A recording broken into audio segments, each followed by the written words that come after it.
জন্মলগ্ন থেকেই পরিবার ও সমাজ আমাদের শেখায় ঘর সামলানোটা মেয়েদের দায়িত্ব। তাই ঘরের কাজ, স্বামীর সেবা, সন্তানের যত্ন, বাজার করা, রান্নাবান্না থেকে শুরু করে গৃহস্থলী আরও অনেক কাজই করেন নারীরা, যা অনেকের চোখেই পড়ে না। আর এসব কাজের নেই কোনো স্বীকৃতি। সংসার জীবনে নেই নির্দিষ্ট কর্মঘণ্টা, থাকে না ছুটির দিন। স্ত্রীর নৈতিক দায়িত্ব ঘর সংসার সামলানো, তাই নেই কোনো বেতন, বোনাস কিংবা পেনশন। এসব কাজের স্বীকৃতির জন্য নারীর গৃহস্থলী কাজের অর্থনৈতিক মূল্য নির্ধারণের সুপারিশ করেছে মহিলা ও শিশু বিষয়ক সংসদীয় কমিটি।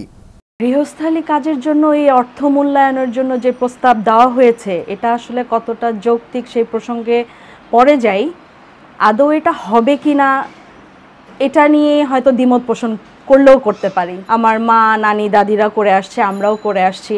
এখন এটা আমরা যখন সংসারে চুক্তিবদ্ধ বা নীতিবদ্ধ হয়ে আসি, এটা আমাদের দায়িত্বের মধ্যেই পড়ে বা দায়িত্ব কর্তব্যের মধ্যেই পড়ে ওয়াইফ, মা হিসাবে। আমরা যারা লেডিস, যারা বাসায় পুরোপুরি কাজ করি, কিন্তু অ্যাকচুয়ালি ঘর এবং বাইরে দুটা সামলানোর জন্য তো যথেষ্ট পরিশ্রম করতে হয়। এটা একজন মা, মহিলা ওনারাই বুঝতে পারেন কতটুকু এখানে করতে হয়।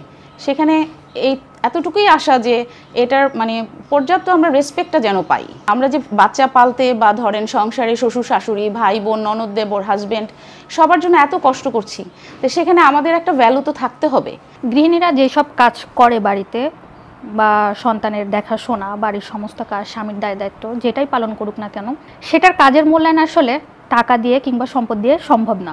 আমার হাজব্যান্ড আমাকে সম্মানার্থে আমার জন্য একটা অ্যাসেট গড়ে দিতে পারে, আমার জন্য সম্পদ রাখতে পারে। তাদের আমার স্বামীর অবর্তমানে বা আমার সন্তান যদি আমাকে কখনো দেখভাল না করে, সেক্ষেত্রে আমি যাতে সিকিউর থাকতে পারি অর্থনৈতিকভাবে বা সামাজিকভাবে, সে দিকটা দেখতে পারে। স্ত্রীর নৈতিক দায়িত্ব ঘর সংসার সামলানো, এর কোনো আর্থিক মূল্যায়ন হয় না, বরং অর্থের মাপ কাটিতে ফেলে নারীদের প্রতি অসম্মান প্রদর্শন করা হবে বলে মনে করছেন অনেকেই। স্ত্রী বলেন, মা বলেন, বিষয়টা বিশাল একটা বিষয়। তো এইটাকে টাকা দিয়ে মূল্যায়ন করা তাদেরকে শুধু অসম্মানজনক না, খুবই ছোট করা হয় আমার কাছে, আমি মনে করি।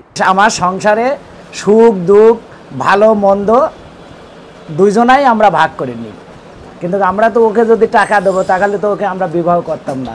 বিবাহ করার বই একটা কাজের বউ আর একে দিতাম ঘরে। মূলত বাড়ির গৃহকর্ত্রীকে পারিশ্রমিক দেয়া নয়, বরং গৃহস্থলী কাজের স্বীকৃতি হিসাবে আর্থিক মূল্যায়ন করে তা জাতীয় বাজেটে আয়ের খাতে অন্তর্ভুক্ত করাই এই সুপারিশের মূল উদ্দেশ্য। এটা না যে স্বামী স্ত্রীকে 200 টাকা দিল তোমার মজুরি কাপড় কাচার জন্য, 400 টাকা দিল ঘর মোছার জন্য, 1000 টাকা দিল বাচ্চা রাখার জন্য, এভাবে মজুরি দেওয়ার কথা কিন্তু আমরা বলছি না। আমরা বলছি যে এই যে আমি এই পরিশ্রমটা করছি, আমি যখন কোনো একটা লোক দিয়ে বাইরের কাউকে দিয়ে করাচ্ছি, তখন তো সেটাকে আমি মূল্যায়ন করছি, তাকে আমি এই পরিশ্রম থেকে পারচেজ করছি। তাহলে আমি যখন কাজটা করছি তখন কেন আমি এটাকে স্বীকার করে নিচ্ছি? যে সমস্ত মহিলারা চাকরি না করে শুধু গৃহ সেবাকর্মে নিয়োজিত থাকছেন, তাদের কর্মটাকে তো একটা মূল্যায়ন করা দরকার। সেই মূল্যায়নের স্বীকৃতি হিসাবেই আমরা বলছি যেটাকে মূল্যায়ন করে, আর্থিকভাবে মূল্যায়ন করে, এই মূল্যায়নটা একটা অপ্রদর্শিত আয় হিসাবে বা যেভাবেই হোক আমাকে দেখাতে হবে। আমরা এই মূল্যায়নটা করে আমরা চাই যে আমাদের জাতীয় যে বাজেট সেটার সাথে এটাকে অন্তর্ভুক্ত করা হোক। বিশেষজ্ঞরা বলছেন, নারীদের গৃহস্থলী কাজের অর্থনৈতিক মূল্য নির্ধারণের ফলে 70 থেকে 80% জিডিপি বাড়বে। শাহাদাত তনিম, সমকাল, ঢাকা।